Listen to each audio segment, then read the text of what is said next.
Real decisions, real consequences. He said he was terminally ill. He said he didn't have much time left, and he said he needed help. What followed wasn't a love story.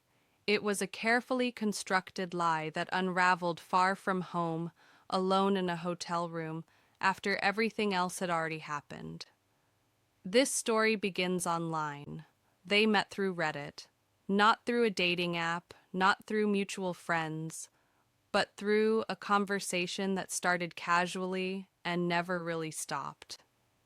At first, it felt harmless. A few messages turned into longer conversations. Those conversations turned into nightly calls. Eventually, they were video chatting almost every night, talking about everything from work to family to what their lives looked like day to day. Weeks passed, then months. 3 months went by. They never put a label on it. No boyfriend, no girlfriend. They both agreed that before anything became serious, they would need to meet in person. A physical connection mattered. Reality mattered. He lived in another state. She suggested meeting halfway. They weren't that far apart. It felt reasonable, responsible, adult. Plans were loosely discussed. Schedules were compared. Nothing was booked yet. Then one night, everything changed. He called her after a doctor's appointment. His tone was different, slower, careful. He said he didn't want to scare her. Then he told her he had leukemia.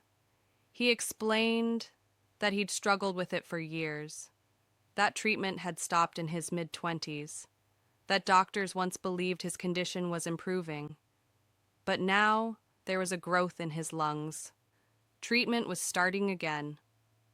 She was stunned, not just because of the diagnosis, but because this was the first time she was hearing any of it.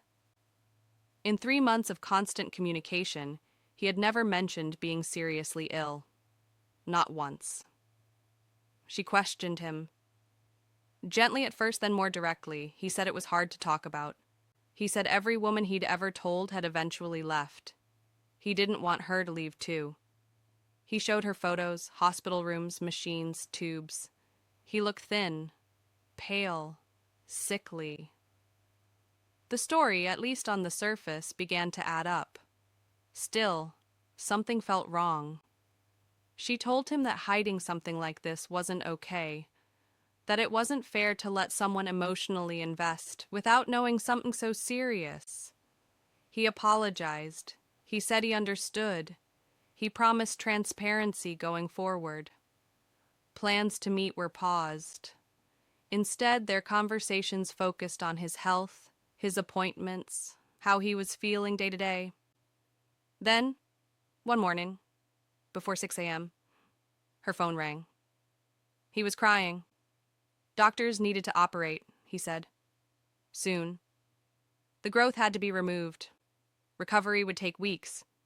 He knew it was a lot to ask, but he needed help, just for the first few days after surgery. 5 days, he said, until he could arrange care from family or hire someone. She didn't hesitate. She took a week of vacation, booked a flight for the day of the surgery, rented a car, arranged for her neighbor to check on her cat while she was gone. He offered to reimburse her for the flight. She declined. She wasn't doing this for money. She was doing it because she cared. She arrived the day of the surgery. After picking up the rental car, she drove toward the hospital. She was already on the street when he called. The surgery ended earlier than expected, he said. A friend had already picked him up and taken him home. He gave her his address and asked her to meet him there instead. It didn't make sense. After major surgery, people don't usually go straight home. But he insisted. He said he was resting. He said everything was fine. She went. He answered the door in sweatpants and a t-shirt. There was a bulky bandage under his clothes. He said he was sore, but okay. She believed him. She slipped into caretaker mode.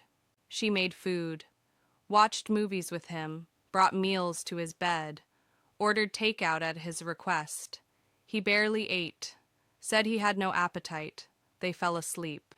The next day looked the same, quiet, slow, careful, until nighttime came. His energy changed. What followed didn't feel like recovery. It felt like something else entirely. He didn't seem weak. He didn't tire. He didn't slow down. Hours passed, then more hours. Then the next day. At one point, she touched the bandage under his shirt and noticed blood on her fingers.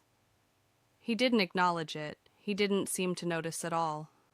That's when the alarm bells started ringing. She went into the kitchen alone and poured herself a glass of water. She looked through his mail, not out of curiosity, but out of fear. She needed something solid, something real. Was his name real? It was. That didn't calm her. It made her feel trapped. Almost immediately he panicked. His family, he said, was on their way over to check on him. He'd already repacked her bags. He gave her directions to a hotel near the airport. He apologized, offered to pay. She asked why she had to leave. She was already there, helping him. Was it really strange to be present when family arrived? He said his family would be hurt if they knew he hadn't called them first. He didn't want to deal with their emotions while recovering. He promised he'd come visit her later. Just tell him the room number. She left, but she didn't go to the hotel he suggested. She chose a cheaper one. She asked the front desk not to forward calls or room numbers. She went upstairs, opened her laptop, and started searching. He had always said he didn't use social media, that Skype and messaging apps were the only ways he stayed in touch with people. She searched anyway. He appeared almost instantly. Facebook, Instagram, Tumblr, LinkedIn. And none of it matched the man she thought she knew. He wasn't isolated. He wasn't sickly. He was active, social, outdoorsy, often out at bars with friends, frequently surrounded by women. The hospital photo he showed her wasn't from cancer treatment. It was from a motorcycle accident. The job he claimed to have didn't exist. She found something else too. Children. 3 of them. Rarely seen. Different mothers. Different states. Her stomach dropped. She found his sister listed on Facebook and reached out. The response came quickly. He was not terminally ill.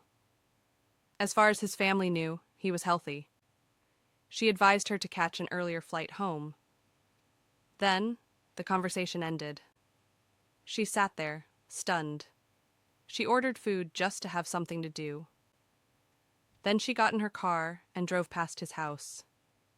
His car was gone. Another car sat in the driveway. A sticker on the back made everything worse. She drove back to the hotel and sat alone, trying to name what she was feeling. Confusion, anger, shame, grief. Not for a relationship, but for a reality she thought she was sharing with someone else. This story isn't about intimacy. It's about fabricated vulnerability. Some people manipulate through control or aggression. Others manipulate through illness, pity, and urgency. A terminal diagnosis shortens timelines. It bypasses caution. It creates obligation. When that lie collapses, what's left isn't just betrayal. It's disorientation. Because the question isn't, why did I believe him? The question is, who was I responding to at all? She didn't lose a relationship.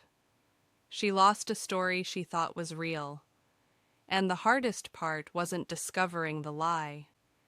It was realizing how carefully it had been built. So here's the question.